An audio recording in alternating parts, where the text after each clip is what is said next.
So good morning to all of you from all of us here at Julian Campbell Foundation. And the purpose of today's video is to really look at the exam time, because here we are from January until June and sometimes July, depending on whether the young person in your life are taking their GCSEs or A-levels or end of year exams. The purpose of this video is to talk about and share study strategies and strategies to develop well-being, not only for yourself, but for that young person. So first of all, I just want to, so my name's Jackie, and what is your biggest concern about the exam season? So if you're a parent or a carer, what is your biggest concern? Could you please put that in the chat? What is your biggest concern about exam season? And depending on who it is, some people have expressed various types of concerns, and we're going to be dealing with some of those later on in the questions. And if you're a young person, what is the most challenging part of the study for you, or what's the most challenging part of studying for you? So I've got two questions there. If you could answer those, I'm putting them in the chat. And so let's just start talking about the exams and the kind of feelings it invokes, because yes, it can be really, really overwhelming for a young person. I still remember my GCSEs, and that was just so many decades ago. The fear of failure, the pressure to perform, comparing yourself with others. So there's a real link between emotions and performance, and stress can actually block the learning. So we're looking now, I want to share with you a tool that we use in the foundation with the young people that we work with. A lot of young people sometimes can't identify how they're feeling. And if they can't exactly identify how they're feeling, it's really difficult to know the next steps. So I'm just going to share the JCF mood map. So here it is here. This is the JCF mood map, and the JCF mood map looks at two things. Like, it looks at mood. We know that mood is a mixture of two things, like how much or how little energy you've got and how you're feeling in that moment. Are you feeling really, really positive? If you're feeling really, really positive and a really great mood, you'd be out there where it's yellow or green, or you really, really miserable, feeling rubbish, low mood, you're in the red and the blue. And it's those two things together, how much and how little energy you've got, and your pleasantness, that gives you the mood in that moment. And furthermore, the mood can be changed. A lot of young people that we work with think that mood is a fixed thing and there's nothing that they can do to change it. I remember a young girl saying to me, well, my doctors diagnosed me with generalized anxiety. So she was placing herself here in the red zone, and there's nothing that she can do to move herself from the red zone. And that's just wrong. There's many things that our young people can do, and we show them how to do that and manage their mood. So mood is a mixture of two things: the level of energy you've got and how you're feeling, rubbish or positive. And those things together collectively show us how we're feeling in that moment. And exam time can be quite stressful. I remember when I was doing my exams, and let's face it, the GCSEs are really, really important, because the way our young people are learning to manage themselves, manage their revising their routines, manage their well-being, they're going to take that into adulthood with them. So they might be going on to A-levels, they might be going to university, or even if they're in their work, sometimes there's lots of courses that they need to take. So in actual fact, how they arrange themselves and how they manage themselves in this all important time is actually like a foundation on which to build, or for their success in other times in the future. So so let's say, for example, we know that there's a link between mood and performance. And quite a lot of the time, we have our young people in the red. So if you look at some of the moods on the red part of the map, so that red part is high energy and feeling pretty negative. So we've got being scared, shook, panic. By the way, this mood map was was developed with a group of teenagers. So it's their mood. So shook is something that they would say about, like, their mood. Panic. These are high energy. Can you see they're right at the top? Angry. Have you ever felt that angry that you've got all of that energy? It's just such a high energy emotion and feeling really negative with it. And then we've got other low mood, high energy emotions and moods such as overwhelmed, anxious, being nervous, stressed, annoyed, disgusted, hurt, pain, confused, baffled. And we've got some that are straddling the yellow side. So let's just focus on here for now, because like what we can see is that when a young person has levels of anxiety and high levels of stress, it's going to be difficult for them to learn. And last week we did talk about the chemicals and the neurotransmitters in the brain. So the chemicals that wash the brain when we are feeling this way are adrenaline and cortisol. And these neurotransmitters, these chemicals, are not designed to help focus, to help understand, to deepen knowledge.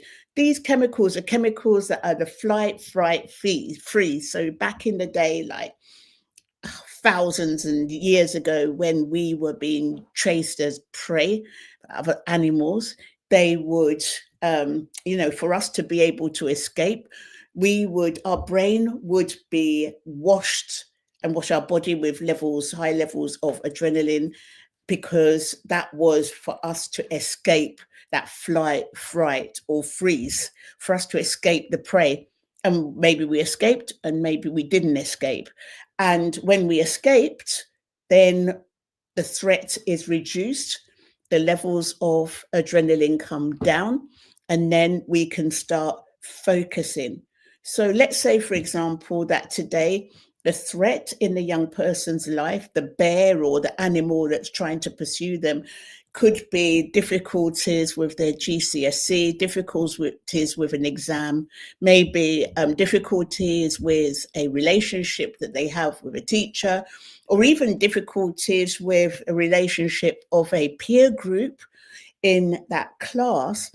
All of those things and so many more things would put the young person into the red zone. And so there would be lots of adrenaline being pumped through the body, through the blood, through the brain. And this is the flight, fright, freeze, escape hormone. It's not going to help with learning. It's not going to help with focus. It's not going to help with the concentration. And then consequently, what we have is like pushing a boulder up a hill, trying to learn when the conditions aren't right. So what we need to do is allow the young people and us, our mentors and our facilitators, work with the young people with this mood map, because it's important that first of all they identify where they are, because once they can see where they are, they then know what they can do next to get out of that mood. So a lot of our young people that might be stressed and anxious would be in the red zone. So what can they do to bring them out of that? So once they've identified that and you've identified it together, then there's lots of things they can do to bring themselves over onto the the yellow side of the map or even the green side of the map. And that would be levels of activity, like talking with somebody, like with a friend or a parent. All of these things can really help bring down that level and bring a sense of calm, because all of these activities, talking with a friend releases oxytocin, doing some exercise brings out, and eating a bit of chocolate and being, in really favorable conditions brings out the serotonin. Um, and all of these hormones are more positive because they help with the focus and with the learning and the concentration. So, as a parent or as a carer, it would be a really great thing for you to use this map daily for you to not only identify where you are in the map. A lot of my parents, they say, well, I'm going to, I use this for myself.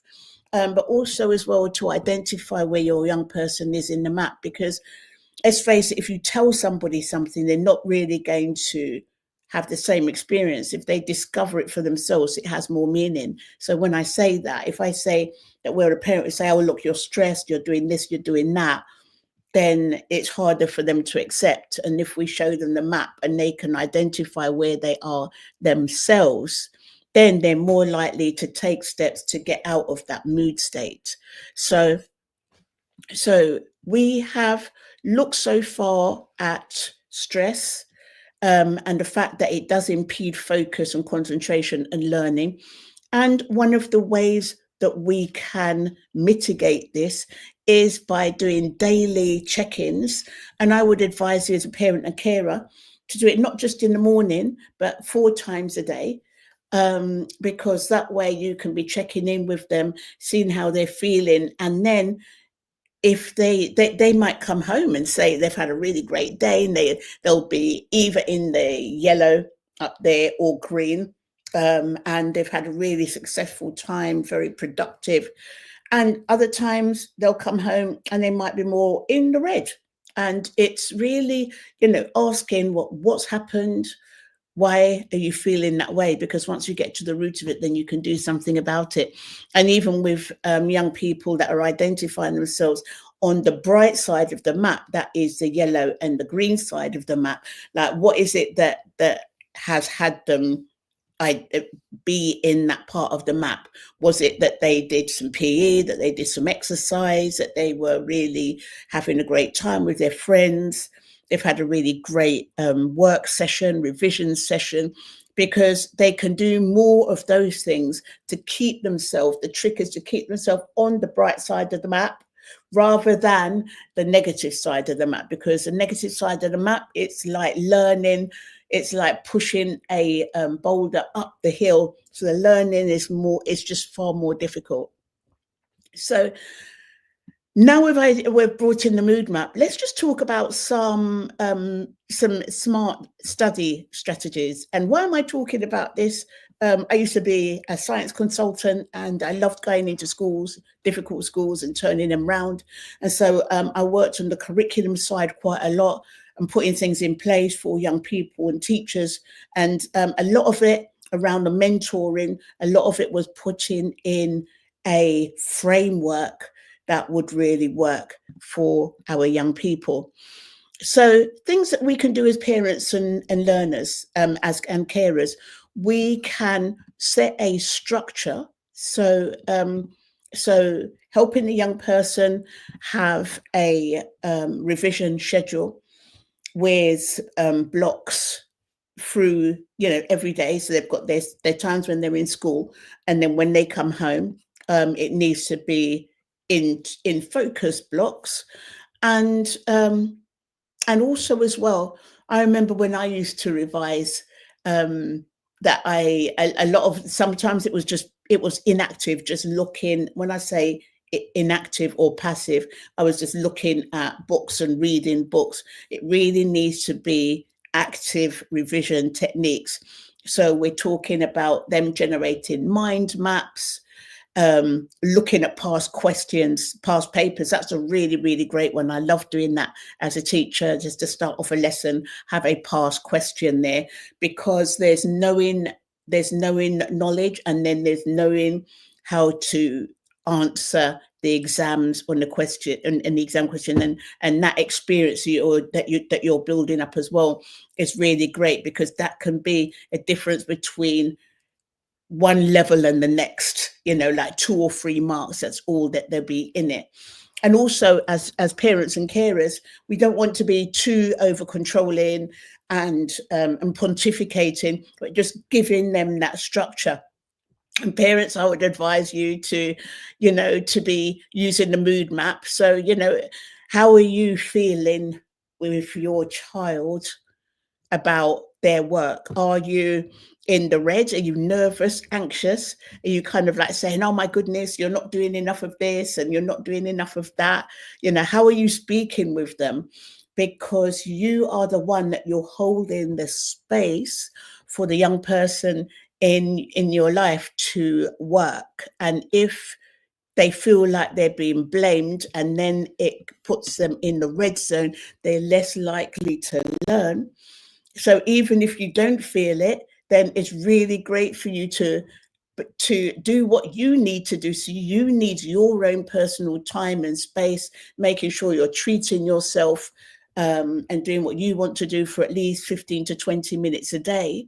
And if you notice that you're in the red, then you need to do something about it to push yourself across. Let's say, so if you're there in the red, push yourself across to the yellow and the green, because how you manage your mood, young people are learning from you. And so if you're managing your mood and you're doing it well, I mean, like, we all are in the red, and we all can be in the blue. It's how we manage ourselves to get ourselves out of that really, really does make the difference. So, so with the planning and productivity, making sure that you have planned a schedule with the young person in your life. And there's lots of focusing techniques like the Pomodoro technique. And the Pomodoro technique focuses on 25-minute activities. There's lots of apps and you can go online. And there's, after the 25-minute activity, there'll be a 5-minute break. And then you go back to the 25 minutes again. And so that can be a really good way, because in that time, there's no grabbing the phone, there's no getting into social media, it's just complete focus. There should be a time scheduled for social media as well. And social media should not be any later than 9 or 10 o'clock at night, because young people usually need about 8 hours to sleep. They're growing, there's a fastest rate that they're growing in their lives. And so they really need to have that, to be in bed by about 10 o'clock, so they're up and out into school the next day. So making sure, parents and carers, that we have the study sessions in blocks, that we're using active revision techniques. One of my best ones, I did mention going through past papers and mind maps. I love the color. Some people don't like the color. One of the best ways I've found is for students to, I used to do it myself and I encouraged it as a teacher. So you would learn, the group of you, say if there's 4 of you, each one would learn a certain aspect. So let's bring it to science. So photosynthesis, respiration, the carbon cycle, and let's talk about, I don't know, the Ohm's law. And they would learn that. And when they get together as a group, they would explain the whole thing. So with Ohm's law, the relationship of Ohm's law, what Ohm's law is, and all of the units, what is measured in, and in how to do the calculation as well, because we know that the calculation brings you to a higher level. And because when you're teaching somebody something, you then have to understand it. If you don't understand it, then it comes across, and it's really good because you can tell whether the person understands it. And that way, altogether, you learn so much faster as well, because there's 4 topics there that you've learned. And if you were going to do that yourself, it would probably take you 4 times as long. So really, I can't emphasize enough active revision techniques, meeting up with friends to do that, and parents as well, and carers, just looking at our own mood in the mood map, because it can be something really important for us. We really want our young people to do well. And sometimes, we've got to look, are we complaining? Are we criticizing? Are we in the red, as it's, as we're dealing with them? Or are we in the yellow or the green, giving them some space to, to really develop and build themselves? And if we find ourselves in the red, then we need to be doing certain activities to bring ourselves into the right side and the bright side of the map. So also, as well as being, having the planning and the productivity, we need to be managing motivation as well. We don't want burnout. I remember when I was revising for mine, I was doing O levels in those days. Sometimes I would do a lot of last minute revision and stay up till 2-3 o'clock in the morning, drink lots of coffee and stuff like that. And what I've seen as a teacher or an ex-teacher, that to set small daily goals are much better than just deciding I'm going to revise all of this topic in one night and I've got the exam tomorrow, because that doesn't, sometimes it ends well, but more often than not, it can be really stressful. So also as well, making sure that there's breaks and movements. We've got walks and stretching exercises. So if we're talking about the walks and stretching exercises, remember I said before about somebody being stressed out, it's high energy and it's quite negative. Put yourself over there. So walking or any kind of exercise, running, any kind of activity will bring down the adrenaline, because the young person, or the threat, the young person has escaped from the threat. And then without the adrenaline and with more of those positive chemicals helping them to focus on the task, the serotonin, we've got the dopamine, we've got the oxytocin, that these are much better. So and also as well, we want to make sure that our young people are sleeping, that they've got their 8 hours sleep, so they're going to bed about, I don't know, like 10 o'clock, and wake and having 8 hours sleep, because we know as well that during that time of sleep, that's when all of the neuron connections are doing their work in the background and making sense of all of the active revision, like the exam papers, explaining things and having them explained. So daily goals, having fun breaks, having some movement, activity, exercise, dance classes, drama classes, sleep and what you're eating is really, really important as well. So just to let you know that all of this is in my book. We've got Run in the Family in English and Es de Familia in Spanish. And this is outlined in the book in more detail. And so let's just talk now about how parents can really support their children. And, things I did pertain to this before. And I'm just going to say it again. So, what do you think? Like, encouragement, just really encouraging, creating a calm study space can really help. And then offering to do breaks together. So I don't know if you're studying, you've got things to do as well, because they're learning from you. So these things are really helpful. And like, you might feel like yourself that you're in the red and you need to manage that. So if you're anxious and nervous about them, what can you do to change that onto the yellow and the green side? And it really is important for you to do activities, things that make you feel really good about yourself, positive, speaking with somebody as well, because what you want to do is provide that space, that tranquil, calm space for the young person. And whether you can do the breaks with them, because it's setting a framework and they can see what you're doing and they're learning from you. So, and we know what doesn't help is nagging and comparing and adding pressure. Oh my goodness, it wasn't like this with I don't know, your with Sam or Samantha. So I don't know whether you'd be comparing them with a brother or a sister or with another person as well, because all of this, of course, then puts them into the red or the blue zone. And this is not productive for in the long term for learning. And so, and also as well, continue using the mood map as a check-in tool, because it can really, it's a very simple and powerful tool. Simple because just by identifying, and maybe a young person wouldn't be able to identify exactly where they are, but they could start with the colors. Are they red? Are they like yellow? Are they blue? Are they green? And because once they know where they are, then you can help support them in doing what they need to do to change their mood. So that, this all does depend. So let's just do a little check-in now about your mood. I have to say that I am quite attentive right now. Attentive. So I am on the yellow side because I'm talking about my favorite subjects and it's all good. So where are you at this moment in time?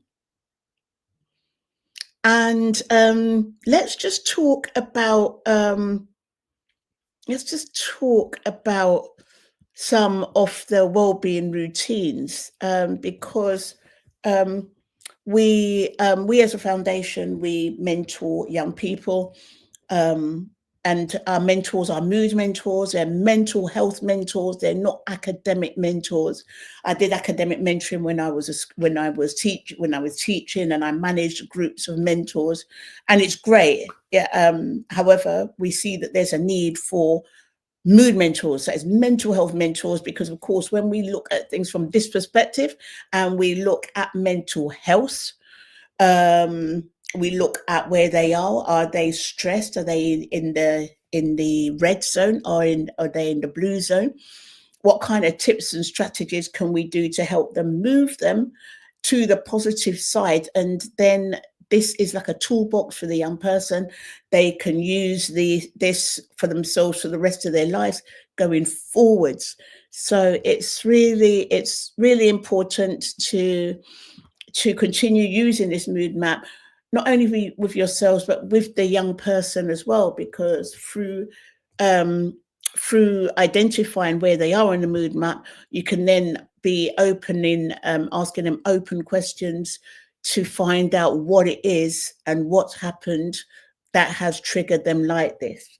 And our mood mentors are trained specifically in question styles and skills, open questions as well, because by asking open questions, we're more likely to get to the root cause of why a young person would be in a particular mood. A lot of young people come to us quite stressed. I was speaking with a young girl a couple of weeks ago, and she was really high energy and low mood. So she was going between being angry and stressed out. And then speaking with her, let me just go back. Then speaking with her, we saw that in the morning time, I wanted her to talk about what it was that she was doing in the daytime. She'd wake up in the morning and then she'll get ready for school, and then she would look at her phone, and about 5-10 minutes later, she'd think she'd do it for 5 minutes, and half an hour later she's on the phone.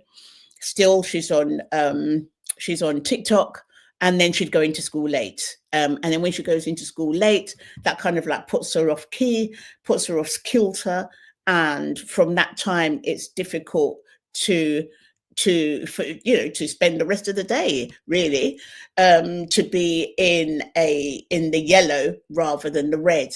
And so we were going through her activities, and then coming home, we saw that she was on her phone from sometimes 10, 11 o'clock, and sometimes midnight. And this was the impact of all of this, even though it was taking her away from her work and giving her the short boosts of dopamine. she wasn't getting the work done, which was adding to the pressure and adding to the stress. So in actual fact, like, using the mood map and going through the mood map and measuring the mood 4 times a day is not only helpful for you to do it because you're modeling it, but it's also good for the young person to do it as well. So today we have talked about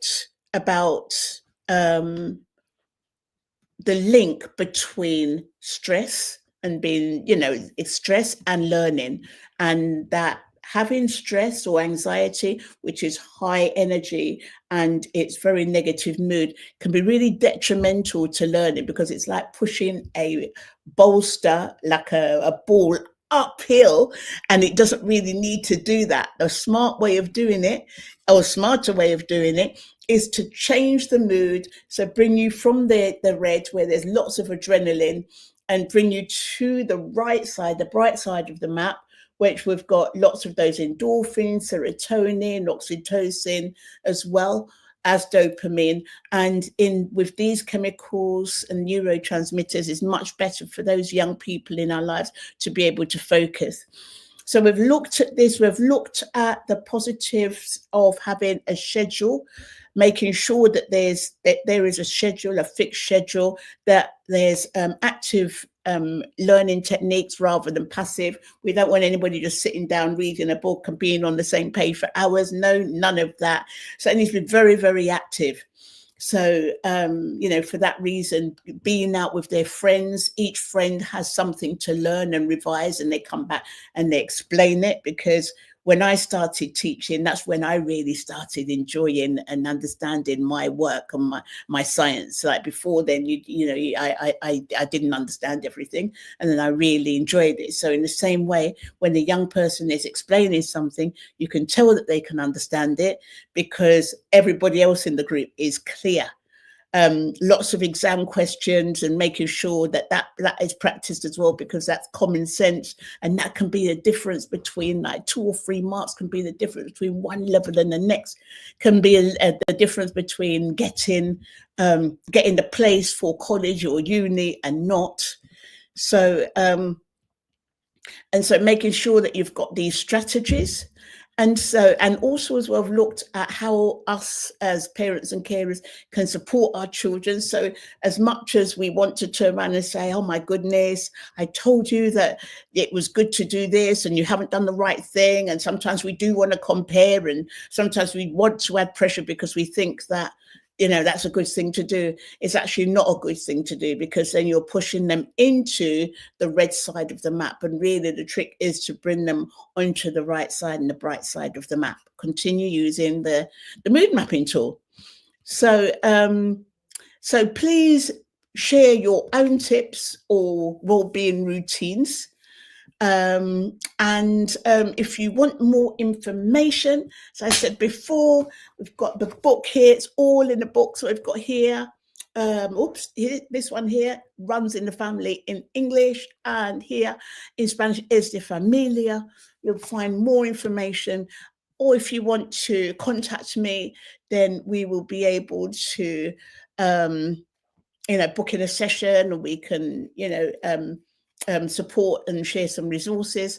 So please, once you've watched this video, please do share it with somebody that you think it might help, like a parent or a young person. Thank you very much. And I just want to say as well that thank you from all of us here at Julian Campbell Foundation. We're going to share a PDF of the mood map. And please don't forget, come to us with any questions that you may have. So thank you for watching this video. Wishing you a great day until next week, and I'll see you on the next video.